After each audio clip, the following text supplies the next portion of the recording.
സല്ലല്ലാഹു അലാ മുഹമ്മദ് സല്ലല്ലാഹു അലൈഹി വസല്ലം. നിങ്ങൾ നിങ്ങളെ മക്കളോട് 5ലും 8ലും 10ലും +2 ഒക്കെ പഠിച്ചിരിക്കുന്ന നിങ്ങളെ മദ്രസയിൽ പഠനം നടത്തിയ മക്കളെ വിളിച്ചുകൊണ്ട് മര്യാദക്കൊന്ന് ചോദിച്ചു നോക്ക്. നിസ്കാരത്തിൽ ചെല്ലുന്ന ദിക്റുകള് ഇഫ്തിതാഹിന്റെ പ്രാർത്ഥന മുതൽ അത്തഹിയാത്ത് മുതൽ അത്തഹിയാത്തിന് ശേഷമുള്ള സ്വലാത്ത് ഉൾപ്പെടെ അതിനുശേഷമുള്ള പ്രാർത്ഥന ഉൾപ്പെടെ നിസ്കരിച്ചതിന് ശേഷം നമ്മൾ കൃത്യമായി ചൊല്ലിക്കൊണ്ടിരിക്കുന്ന അദ്കാറുകളൊക്കെ ഒന്ന് നിങ്ങൾ ചോദിച്ചു നോക്കൂ. ഞാൻ കൃത്യമായിട്ട് പറയുന്നു, ഒരു 75% കുട്ടികൾക്കും കൃത്യമായി മനപ്പാടമില്ല. മദ്രസയിലെ ഉസ്താദുമാര് പഠിപ്പിക്കാത്തത് കൊണ്ടല്ല, അന്നവര് പഠിക്കാത്തത് കൊണ്ടുമല്ല, പരീക്ഷ എഴുതാത്തത് കൊണ്ടല്ല, പരീക്ഷയിൽ വിജയിക്കാത്തത് കൊണ്ടല്ല, അവരെ കൽബിലത് നിൽക്കുന്നില്ല. കൽബില് മുഴുവനും പാട്ടുകളാ,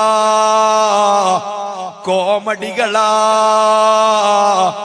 ഡയലോഗുകളാ. വാട്സാപ്പിലും യൂട്യൂബിലും ഇൻസ്റ്റാഗ്രാമിലുമായിട്ട് അവര് കേട്ടുകൊണ്ടിരിക്കുന്ന കോമഡികളും അവര് കണ്ടുകൊണ്ടിരിക്കുന്ന ചിത്രങ്ങളും അവര് പഠിച്ചുകൊണ്ടിരിക്കുന്ന മറ്റ് തോന്നിവാസങ്ങളുമാ ഏറ്റവും കൂടുതൽ കുട്ടികളെ സ്വാധീനിക്കുന്ന ഗെയിമടക്കം മറ്റ് കോമഡികളടക്കം. അതിനതാ എത്രയെത്ര ആളുകളാ ലക്ഷങ്ങൾ വാരിക്കൂട്ടുകയാ. അതിനുവേണ്ടി നമ്മളെപ്പോലത്തെ നമ്മുടെ മക്കളെ പോലുള്ളവര് അതിനഡിക്റ്റായി തീർന്നിരിക്കുകയാ. ആ കൽബില് ഖുർആൻ നിൽക്കൂല, ഹദീസ് നിൽക്കൂല, മുത്തുനബിന്റെ വാക്ക് നിൽക്കൂല, ദിക്ർ നിൽക്കൂല. ആവശ്യമായ ഒന്നും തന്നെ അവരെ കൽബിന് നിൽക്കൂല. ബുദ്ധിയില്ലാത്തത് കൊണ്ടല്ല, ഹിഫ്ളില്ലാത്തത് കൊണ്ടല്ല, ആവശ്യമില്ലാത്തതൊക്കെയും പഠിക്കുന്നുണ്ട്. ഒരു 8 വയസ്സുള്ള മകളോടോ 8 വയസ്സുള്ള മകനോടോ നിങ്ങളൊന്ന് ചോദിച്ചു നോക്കൂ. എല്ലാ പുതിയ പാട്ടുകളും അവർക്കറിയാ, എല്ലാ കോമഡികളും അവർക്കറിയാ, എല്ലാവിധ ഡയലോഗുകളും അവർക്കറിയാ.